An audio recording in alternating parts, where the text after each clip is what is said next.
Hi friends, എല്ലാവർക്കും enjoy life വീഡിയോയുടെ പുതിയൊരു വീഡിയോയിലേക്ക് സ്വാഗതം. ഇന്ന് നമ്മൾ തയ്യാറാക്കുന്നത് ഗാർലിക് ചിക്കൻ ആണ്. നമ്മുടെ ഗാർലിക് ചിക്കൻ തയ്യാറാക്കാനായിട്ട് ഞാൻ ചിക്കൻ എടുത്ത് വെച്ചിട്ടുണ്ട്. ഇത് ചിക്കൻ ഡ്രംസ്റ്റിക്ക് ആണ്, അതായത് ഈ ലെഗ് പീസ് മാത്രമാണ് ഞാൻ എടുത്തിട്ടുള്ളത്. ഇത് നമ്മൾ സൂപ്പർ മാർക്കറ്റിൽ മേടിക്കാൻ കിട്ടും കേട്ടോ. ഇത് മാത്രമായിട്ട് ഡ്രംസ്റ്റിക്കായിട്ടോ ലെഗ് പീസായിട്ടോ എങ്ങനെ വേണമെങ്കിലും മേടിക്കാൻ കിട്ടും. അപ്പോൾ അങ്ങനെ എടുത്തിട്ട് നമുക്ക് ലെഗ് പീസ് എടുത്ത് നന്നായിട്ട് കഴുകി വൃത്തിയാക്കി നമ്മൾ ആദ്യം ഒന്ന് വരഞ്ഞു വെക്കണം. അപ്പം നമ്മൾ ഗാർലിക് ചിക്കൻ അല്ലേ ഉണ്ടാക്കുന്നത്, അപ്പം ഗാർലിക്കിന് വേണം നമ്മൾ മുൻഗണന കൊടുക്കുക. അപ്പോൾ അതായത് സവാള, തക്കാളി തുടങ്ങിയ സാധനങ്ങളൊന്നും നമുക്ക് ഇതിനകത്ത് ആവശ്യമില്ല. വളരെ സിമ്പിളാണ്. അപ്പോൾ നമുക്ക് എങ്ങനെയാണ് ചെയ്യുന്നതെന്ന് നോക്കാം. സാധാരണഗതിയിൽ എല്ലാവരും ഗാർലിക് ചിക്കൻ തയ്യാറാക്കുന്നത് നമ്മുടെ ബോൺലെസ് ചിക്കൻ എടുത്തിട്ടാണ് ചെയ്യുന്നത്. അപ്പോൾ ഇന്ന് കുറച്ച് വെറൈറ്റി ആയിക്കോട്ടെ എന്ന് വിചാരിച്ചിട്ടാണ് ഞാൻ നമ്മുടെ ഡ്രം സ്റ്റിക്ക് കൊണ്ട് ചെയ്യാൻ പോകുന്നത്. അപ്പോൾ അതിനായിട്ട് ആദ്യം ചെയ്യേണ്ടത്, നമുക്ക് ഇതിനകത്ത് കുറച്ച് മസാല പുരട്ടാനുണ്ട്. അതിന് വേണ്ടി ഇത് ലെഗ് പീസാണ് എടുക്കുന്നതെങ്കിൽ ഇതുപോലെ ഒന്ന് വരഞ്ഞു കൊടുക്കുക. ബോൺലെസ് ചിക്കൻ ആണെങ്കിൽ കുഴപ്പമില്ല, നമ്മൾ ചെറിയ പീസസ് ആക്കി മുറിച്ചെടുക്കുമല്ലോ. അപ്പോൾ അതിന് വരേണ്ട ആവശ്യമൊന്നുമില്ല. അപ്പോൾ ഇങ്ങനെ വരഞ്ഞതിന് ശേഷം നമ്മൾ ചേർത്ത് കൊടുക്കേണ്ടത് 1 ടീസ്പൂൺ കോൺഫ്ലവർ ആണ്. അത് ഇതിലേക്ക് ചേർത്ത് കൊടുക്കാം. പിന്നെ നമ്മൾ ചേർക്കുന്നത് ഏകദേശം 1/2 ടീസ്പൂണോളം കുരുമുളക് പൊടിയാണ്. ഇനി നമുക്ക് വേണ്ടത് ഇഞ്ചി വെളുത്തുള്ളി ചതച്ചത്, ഈ പേസ്റ്റ് ജിഞ്ചർ ഗാർലിക് പേസ്റ്റ് ആണ്. അല്ലെങ്കിൽ നമ്മൾ മിക്സിയിലിട്ട് നന്നായിട്ടൊന്ന് ചതച്ചെടുത്താലും മതി. അത് ചേർത്ത് കൊടുക്കാം. ഇനി ഇതിലേക്ക് ആവശ്യത്തിനുള്ള ഉപ്പ് ചേർത്ത് കൊടുക്കാം.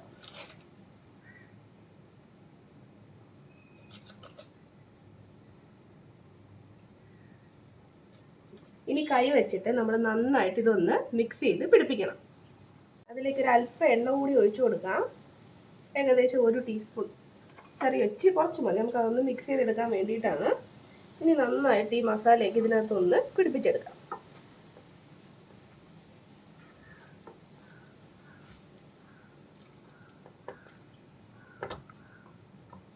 മസാല പിടിപ്പിച്ചിട്ട് ഒരു 20 മുതൽ 30 മിനിറ്റ് വരെ നമ്മളിതൊന്ന് മാറ്റി വെച്ചേക്കണം. ആ മസാലയൊക്കെ അതിനകത്തൊന്ന് പിടിച്ചു വരാൻ വേണ്ടിയിട്ട്. അതേ മസാലയൊക്കെ ഞാൻ നന്നായിട്ട് ഇതിനകത്ത് മിക്സ് ചെയ്ത് പിടിപ്പിച്ചിട്ടുണ്ട്. ഇനി ഒരു 20 മിനിറ്റ് മുതൽ, അതായത് ഏകദേശം അരമണിക്കൂറോളം, മിനിമം ഒരു 20 മിനിറ്റ് എങ്കിലും ഇരിക്കണം. ഒരു അരമണിക്കൂർ നമുക്കിതൊന്ന് മൂടി വെച്ചിട്ട് ഒന്ന് മാറ്റി വെക്കാം. അതിനുശേഷം നമുക്ക് നമ്മുടെ ഗാർലിക് ചിക്കൻ തയ്യാറാക്കാൻ തുടങ്ങാം. അപ്പോൾ നമ്മുടെ ചിക്കനൊക്കെ നമ്മൾ പുരട്ടി വെച്ചിട്ട് ഏകദേശം ഒരു അരമണിക്കൂറായിട്ടുണ്ട്. ഇനി നമുക്കതൊന്ന് വറുത്തെടുക്കണം. അപ്പോൾ അതിന് വേണ്ടി ഞാനൊരു ചെമ്പിയട്ടി വെച്ചിട്ടുണ്ട്. അതിലേക്ക് നമുക്ക് വറുക്കാനുള്ള എണ്ണ ഒഴിച്ചു കൊടുക്കാം.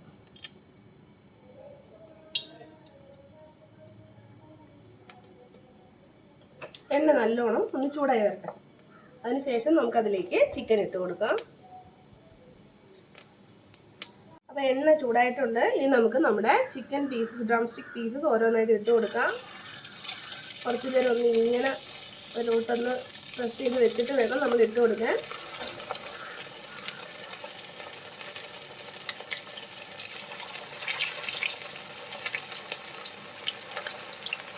നന്നായിട്ടൊന്ന് മൊരിഞ്ഞ് കിട്ടണം. ഒരുപാടൊന്ന് കരിക്കരുത്, പക്ഷെ നന്നായിട്ട് നമുക്കൊന്ന് വെന്ത് മൊരിഞ്ഞ് കിട്ടണം. നമ്മുടെ ഒരു വശം ചിക്കനെ നന്നായിട്ട് മൊരിഞ്ഞിട്ടുണ്ട്. നമുക്ക് തിരിച്ചിട്ട് കൊടുക്കാതെ ഏകദേശം ഒരു 5-6 മിനിറ്റോളം ആയിട്ടുണ്ട് ഒരു വശം മൊരിയാൻ തുടങ്ങിയിട്ട്. ഇനി നമുക്കിതൊന്ന് തിരിച്ചിട്ട് കൊടുക്കാം. കണ്ടില്ലേ, നന്നായിട്ട് മൊരിഞ്ഞിട്ടുണ്ട്. അതുപോലെ തന്നെ ഈ വശം കൂടി നമുക്കൊന്ന് മൊരിച്ചെടുക്കാം.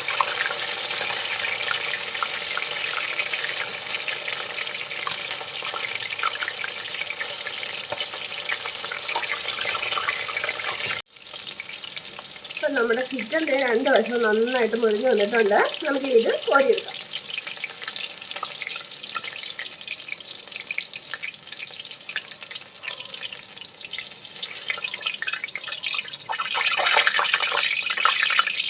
ബാക്കിയുള്ള ചിക്കൻ പീസസ് കൂടി നമുക്ക് ഇതേപോലെ ഒന്ന് ഒരിച്ചെടുക്കാം.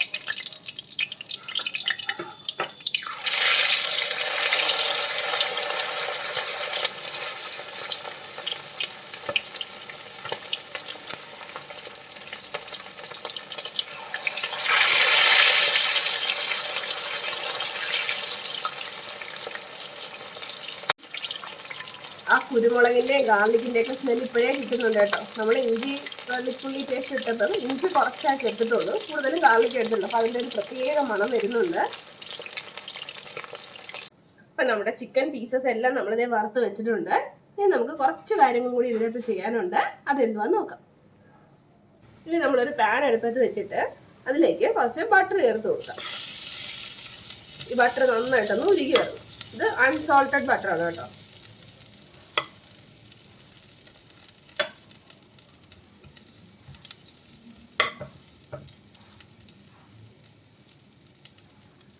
ബട്ടർ നന്നായിട്ടൊന്ന് ഉരുകി വരുമ്പോഴേക്കും നമ്മൾ അതിലേക്ക് ചേർക്കേണ്ടത് വെളുത്തുള്ളിയാണ്. ചെറുതായിട്ടൊന്ന് അരിഞ്ഞെടുത്ത വെളുത്തുള്ളി. നമ്മൾ എടുക്കുന്ന ചിക്കൻ്റെ ക്വാണ്ടിറ്റിക്ക് അനുസരിച്ച് എടുത്താൽ മതി. ഞാൻ ഇത്ര ഏകദേശം ഒരു 2 ടീസ്പൂൺ വെളുത്തുള്ളിയാണ് എടുത്തിട്ടുള്ളത്. അത് നമുക്കിതിലേക്ക് ചേർത്ത് കൊടുക്കാം. ഇനി ഒന്ന് വഴറ്റിയെടുക്കാം.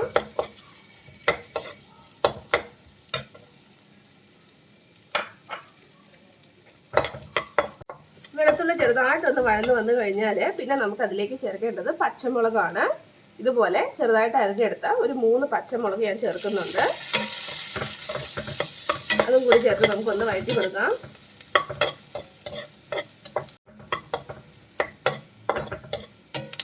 പച്ചമുളക് ഒന്ന് വഴന്നു കഴിഞ്ഞാൽ പിന്നെ നമ്മൾ അതിലേക്ക് സോയാ സോസാണ് ചേർക്കുന്നത്.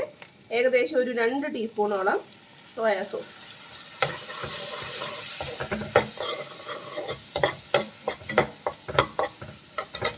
സോയാ സോസ് നന്നായിട്ടൊന്ന് തിളച്ച് വന്നു കഴിഞ്ഞാൽ പിന്നെ നമ്മൾ അതിലേക്ക് ചേർക്കുന്നത് കോൺഫ്ലവർ ആണ്. 1 ടീസ്പൂൺ കോൺഫ്ലവർ കുറച്ച് വെള്ളം ഒഴിച്ച് ഒന്ന് കലക്കി എടുത്തതാണ്. അത് ഇതിലേക്ക് ചേർത്ത് കൊടുക്കാം.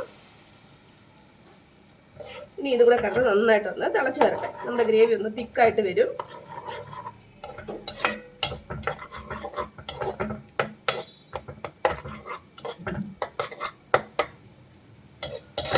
നമ്മുടെ ഗ്രേവിയൊക്കെ നല്ല തിക്കായിട്ട് വന്നിട്ടുണ്ട്.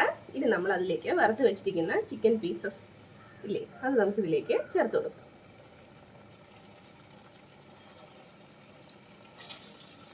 നമ്മുടെ ഫ്രൈഡ് ചിക്കൻ ഡ്രം സ്റ്റിക്സ് ഇനി നന്നായിട്ടൊന്ന് മിക്സ് ചെയ്ത് കൊടുക്കാം.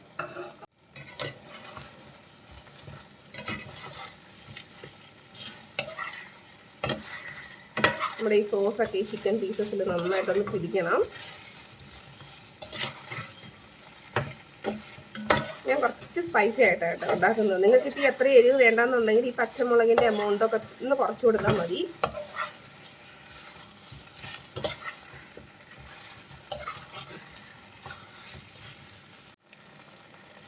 ഇനി ഫൈനലി ഒരു 1/4 ടീസ്പൂൺ കുരുമുളക് പൊടി കൂടി അതിൻ്റെ മേലേക്ക് നമുക്കൊന്ന് ഇട്ട് കൊടുക്കാം.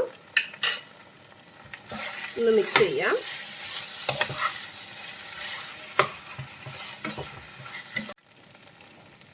ഇനി അവസാനമായിട്ട് നമുക്കൊരു നാരങ്ങയുടെ നീര് കൂടി അതിലേക്ക് ചേർത്ത് കൊടുക്കാം.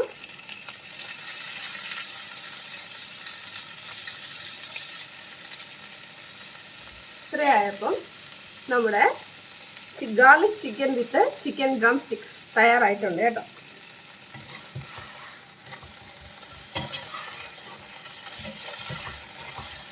നമുക്കിനി ഫ്ലെയിം ഓഫ് ചെയ്യാം. നമുക്കിനി ഇതൊരു പ്ലേറ്റിലേക്ക് ഒന്ന് മാറ്റി കൊടുക്കാം.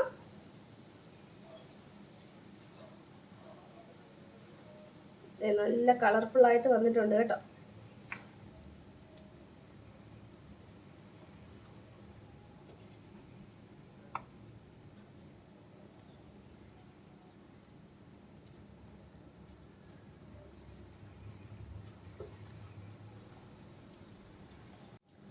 ഇനി ആ കുറച്ച് തിക്ക് ഗ്രേവിയും കൂടി നമുക്ക് ഇതിലേക്ക് ഇട്ട് കൊടുക്കാം.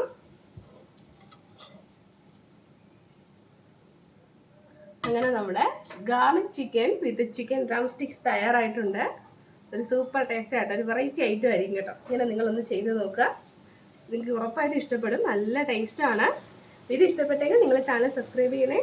പുതിയൊരു വീഡിയോയിൽ നമുക്ക് വീണ്ടും കാണാം. അതുവരെ ബൈ ബൈ.